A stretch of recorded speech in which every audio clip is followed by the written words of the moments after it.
ये कहानी है 6 दोस्तों की जो रोज की स्ट्रेस भरी लाइफ से अपने लिए एक हफ्ते का समय निकालकर ट्रैकिंग और कैंपिंग करने के लिए अपनी कार में निकले। वेकेशन की खुशी में उनको ये तक ध्यान नहीं था कि ड्राइव करते करते वो शहर से बहुत दूर निकल आए थे। सबने चेक किया पर किसी के फ़ोन में नेटवर्क का नामो निशान नहीं था, जिसकी वजह से ना जीपीएस उनके काम का था और ना ही मैप्स को वो यूज़ कर पा रहे थे अपने फ़ोन में। कुछ समय पहाड़ों पर ड्राइव करने के बाद अब वो सुनसान जंगल के रास्तों पे आगे बढ़ रहे थे और इतनी मुश्किलें क्या कम थी कि कुछ ही पलों में अंधेरा भी होने को था। कुछ देर और ड्राइव करने के बाद उनको रोड के कोने पे एक बोर्ड पे चिपकाया हुआ मैप दिखाई दिया।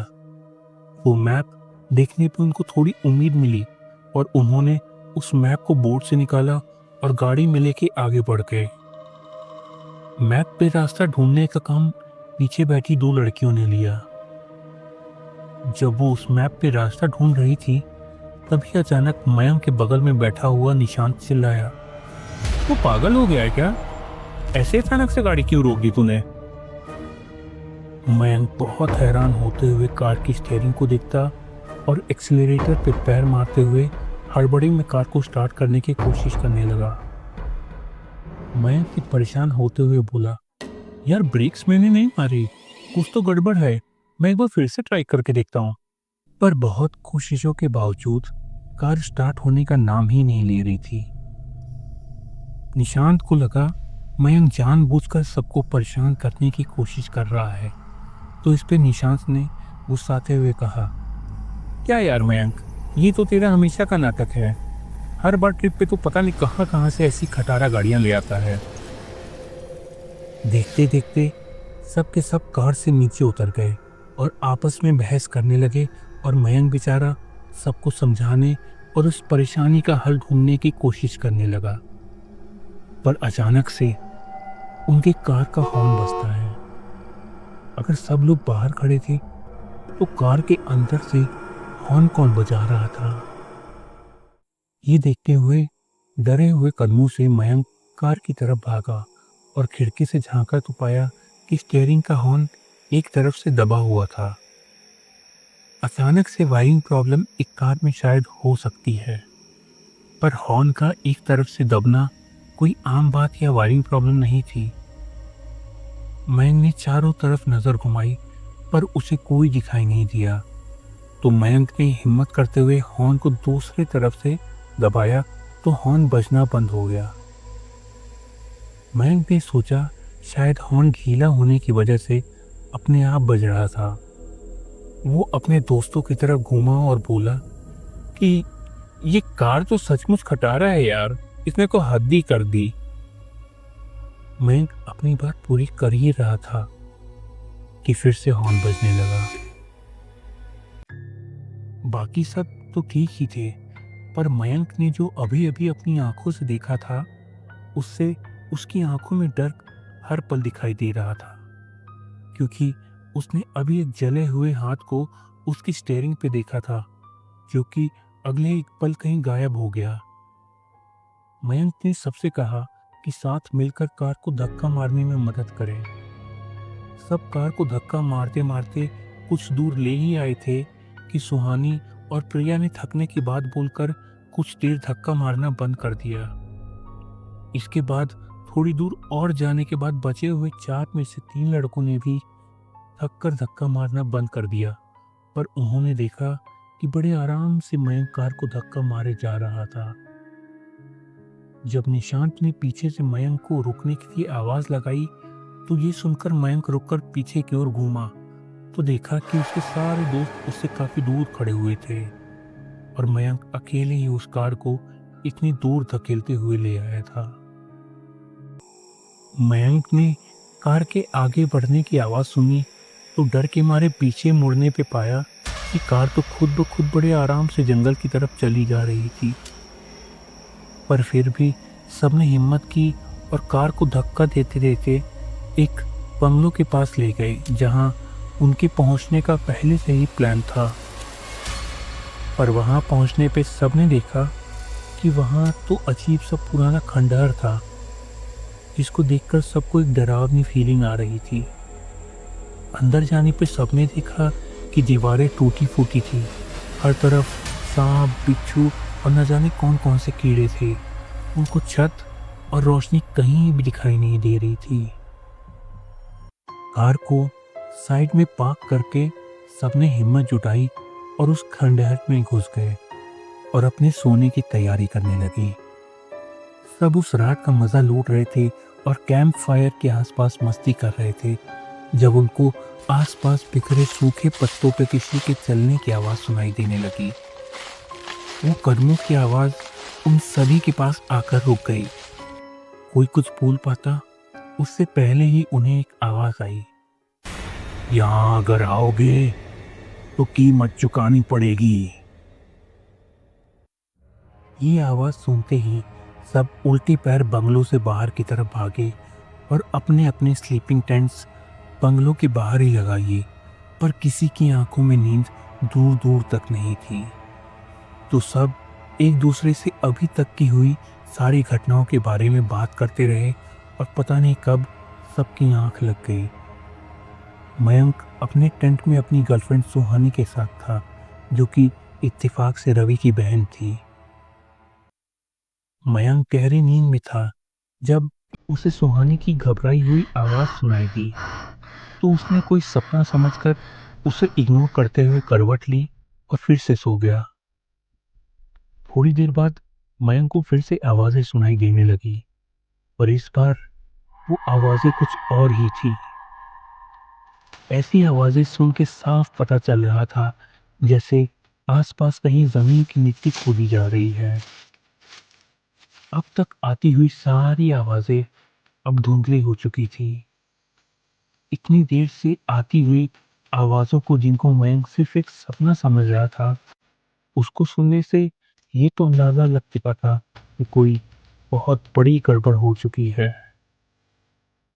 मयंक उठा पर सुहानी को अपने बगल में ना देखकर वो घबरा गया और एक पल को सोचा कि शायद वो रवि के पास होगी। मयंक उठ के अपने टेंट से निकला और सुहानी को ढूंढने के लिए थोड़ा आगे ही बढ़ा था कि उसे एक मिट्टी का टीला दिखा, जो कि पहले वहां नहीं था, जैसे किसी ने अभी अभी उसके अंदर कुछ गाड़ा हो। मयंक खौफ, डर और हैरानी से उस टीले की तरफ भागा और किसी जंगली जानवर की तरह अपने हाथों से उसकी मिट्टी हटाने लगा। लगातार खोदने के बाद उसे सुहानी की बॉडी दिखाई दी। मयंक सुहानी से बहुत ज्यादा प्यार करता था। सुहानी की बॉडी देखते ही मयंक के होश का ठिकाना नहीं रहा और वो जोर से चिल्लाया।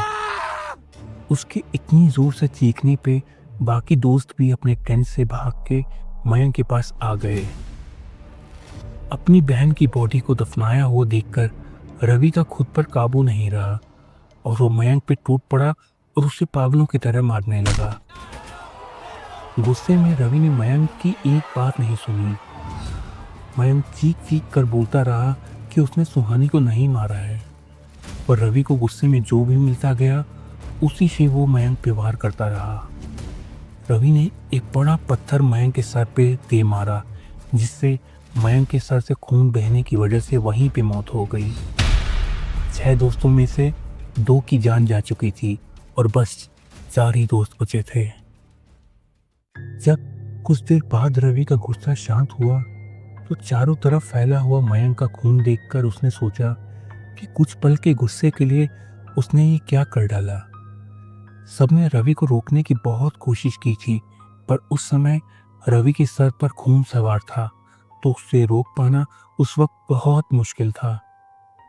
रवि के पास कोई सबूत नहीं था कि सुहानी का खून मयंक ने किया है, सिवाय इसके कि सुहानी रात को मयंक के साथ उसके टेंट में थी और जब सुहानी की बॉडी मिली तो मयंक सबसे पहले वहां मौजूद था और उसके पूरे कपड़ों पे मिट्टी लगी हुई थी, जैसे उसने जबरदस्ती सुहानी को मिट्टी में दफनाया हो।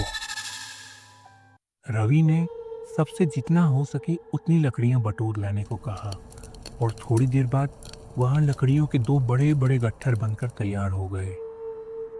रवि ने सुहानी और मयंक की लाशें उस गट्ठर पर रखकर उनको आग लगा दी। ऐसा करते हुए उसे इतना दुख अपनी पूरी जिंदगी में नहीं लगा जितना आज अपनी बहन और अपने सबसे अच्छे दोस्त के जाने पर लग रहा था। सब इस इंतजार में खड़े थे कि कब वो लाशें जलकर राख हों और तब वो वहां से निकले, कि तभी निशांत अपने आप एक तालाब की तरफ घिसटता हुआ चला जा रहा था, जैसे कोई बहुत मजबूती से उसको घसीट के ले जा रहा हो। रवि तेजी से निशांत की तरफ उसे बचाने के लिए भागा, पर कोई फायदा नहीं हुआ। जिस तेजी से निशांत को खींचा गया था वो किसी इंसान का काम नहीं था। बाकी बचे हुए दोस्त कुछ नहीं कर पा रहे थे और दूर से बस निशांत को उस तालाब के ठहरे हुए पानी में हाथ पैर मारते हुए देख रहे थे। थोड़ी देर बाद निशांत ने भी पानी में सांस ना ले पाने की वजह से अपना दम तोड़ दिया और उसकी लाश पानी की सतह पर आ गई। उन लोगों ने जैसे तैसे निशांत की लाश को तालाब से बाहर निकालकर उसको भी मयंक और सुहानी की लाश के साथ जलाने की कोशिश की, पर निशांत की बॉडी भीगने की वजह से उस पर आग नहीं लग पा रही थी। बाकी बचे हुए 3 दोस्त रवि, अनुज और प्रिया ने यह तय किया कि अब सुबह होने तक वो तीनों एक साथ ही रहेंगे और सुबह होते ही वहां से चले जाएंगे। शायद उनको अंदाजा भी नहीं था कि उनकी कोई भी तरकीब यहाँ काम नहीं आने वाली थी। उन तीनों ने अपने अपने टेंट जोड़े और एक बड़ा सा टेंट तैयार किया और उसमें जाकर लेट गए। तभी रवि को अपनी बहन सुहानी के चिल्लाने की आवाज़ सुनाई देने लगी। रवि एक झटके में अपने टेंट में उठ खड़ा हुआ और जंगल की ओर जाने लगा। तभी अनुज और प्रिया ने उसे बहुत जोर से खींचा और बोले कि रवि तो पागल हो गया है क्या? वो सुहानी नहीं है। सुहानी को तो तुमने अभी भी अपने हाथों से जलाया था। मेरे भाई, तू भी अगर बाहर गया तो तू भी नहीं बचेगा। पर रवि ने उनकी एक नहीं मानी और उन दोनों को मैप पकड़ाकर बोला कि अगर उसे कुछ हो गया तो इस जगह से बाहर निकलने का रास्ता इस मैप में है और शायद इसी मैप की वजह से तुम्हारी जान बच पाएगी। इतना कहकर रवि बिना कुछ सोचे हुए अपना हाथ छुड़ाकर टेंट से निकलकर जंगल की ओर तेजी से सुहानी का नाम पुकारते हुए भागा। अनुज और प्रिया डरे सहमे से उस टेंट में बैठे थे। तभी एक बार फिर से वही कदमों की आवाज़ सूखे पत्तों पे उनके टेंट की तरफ आकर रुक गई और बोली, कहा था ना, अगर यहाँ आओगे तो कीमत चुकानी पड़ेगी। ये बात जैसे ही खत्म हुई वैसे ही जंगल की ओर से रवि की चीखने की आवाज आई और उनके टेंट के अंदर एक आधा कटा हुआ हाथ आ गिरा। ध्यान से देखने पे पता चला कि ये तो रवि का हाथ है, क्योंकि उसकी कलाई पे उसके नाम का ब्रेसलेट था।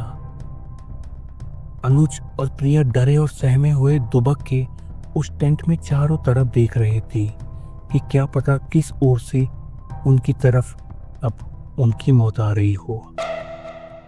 ऐसे ही डरते डरते उनकी पूरी रात गुजरी और सुबह होते ही दोनों टेंट से बाहर निकले। अनुज ने पास में पड़ी हुई एक बड़ी सी लकड़ी उठाई और उस बंगलों की तरफ चल पड़े। उनकी एक तरफ अभी भी हल्की हल्की आग लगी हुई मयंक और सुहानी की लाश थी और दूसरी तरफ निशांत की लाश पे कुछ कौवे और गिद्ध उसको नोच खाने को तैयार थे। दोनों को ये अंदाज़ा लग चुका था कि अगर उन्होंने यहाँ एक और वक्त बिताया तो अगली बारी उनमें से किसी एक की हो सकती है। बंगलों की तरफ जाते ही उनकी आंखें फटी की फटी रह गई। जहाँ पिछली रात को वो बंगलो एक खंडहर जैसा था, वहीं सुबह सुबह वो एक नया नवेला महल सा दिख रहा था। उस बंगलों में काफ़ी लोग भी थे और उनकी गाड़ियाँ वहीं साइड में पार्क थी जिसमें चाबियाँ लगी हुई थी। अनुज के पास मैप पहले से ही था तो उसने एक कार को ले जाने की सोची और प्रिया को जल्दी अंदर बैठने को कहा। तभी एक आवाज़ बाहर से आई, I hope you enjoyed your stay sir. ये आवाज़ एक वेटर की ड्रेस पहने हुए लड़के की थी। वो अपने चेहरे पे एक मुस्कान लिए हुए उनकी कार की ओर बढ़ा तो उसका चेहरा देखकर अनुज और प्रिया के पैरों तले जमीन खिसक गई। उसका चेहरा हूबहू निशान से मिल रहा था। उसने अनुज के पास आकर बोला, क्या हुआ सर? कल रात आज 6 लोग आए थे और वापस सिर्फ अकेले, आई मीन 2 लोग ही जा रहे हैं। आपके पास मैप है तो आपको रास्ता पता ही होगा। तो प्लीज वापस जाते हुए इस मैप को उस बोर्ड पर वापस लगा दीजिएगा सर, जहां से आप लोगों ने इस मैप को निकाला था। Have a safe trip sir, and ma'am आप दोबारा जल्दी आइएगा। प्रिया और अनुज को समझते देर नहीं लगी कि कुछ तो गड़बड़ है, क्योंकि उस वेटर ने सिर्फ प्रिया को ही वापस आने के लिए बोला था। तो अनुज ने गाड़ी गियर में डाली और बहुत तेजी से एक्सेलरेटर दबाया। सुनसान पहाड़ी रास्ता और उनकी पिछली रात, ये सब सोचकर प्रिया तो अपना होश खो बैठी थी। अनुज भी बिना कुछ बोले तेजी से गाड़ी चलाए जा रहा था। उनकी कार एक बार फिर उसी मोड़ पर आकर एकदम से बंद हो गई जहां पिछली रात को उनके साथ ऐसा हुआ था। कार तेज स्पीड में थी कि अचानक से ब्रेक्स अपने आप लगे और प्रिया विंड स्क्रीन तोड़ते हुए कार के सामने आ गिरी। और इससे पहले अनुज ब्रेक्स लगा पाता, प्रिया कार के नीचे आ चुकी थी। अनुज तुरंत गाड़ी से उतरा और प्रिया को देखने के लिए नीचे झुका, पर कार के नीचे तो क्या, दूर दूर तक वहां कोई नहीं था। अनुज को कुछ समझ नहीं आ रहा था तो उसने वापस अंदर बैठना ही ठीक समझा और वापस से कार स्टार्ट करके तेजी से चलाने लगा। अनुज उस बोर्ड के पास पहुंचा जहां से उन लोगों ने रात को मैप निकाला था। उसने बिना देरी किए उस मैप को वापस बोर्ड पे लगाया और कार स्टार्ट करके वहां से निकल गया। वापस जाकर उसे बहुत से लोगों के सवालों का सामना करना था। उस बंगलों के बारे में बहुत से किस्से सुनाई दिए, पर उस मैप में जाने कौन सी दुनिया के आने और जाने का रास्ता था कि अक्सर कोई एक ही वापस जा पाता था, जिसे उस मैप को वापस लगाना होता था। मिलते हैं अगले एपिसोड में एक नई कहानी, एक नए डर के साथ। तब तक के लिए अपना ख्याल रखें और महसूस करें किसी के होने की आहट, जो हमें देख सकता है पर हम उसे नहीं।